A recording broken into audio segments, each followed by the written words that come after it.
हम हैं म्यूनिख में और आज मेरा जर्मन कलीग मुझे ऐसी जगह लेकर जाएगा जहाँ आप बवेरियन कल्चर एक्सपीरियंस कर सकेंगे। द हूफ्बॉय house.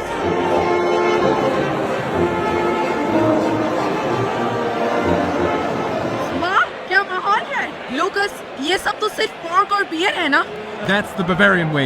Beer in big steins and pork in every form you can imagine. तुम्हें पता है मैं अल्कोहल नहीं पीती और पोर्क भी नहीं खाती। ना ना ना। No worries. There are plenty of other ways to enjoy Bavarian culture. Have a pretzel. It's a classic. I have never seen pretzels so big. Delicious. There are more vegetarian non-pork options on the menu. Käsespätzle, Rahmschwammerl, Oberstag.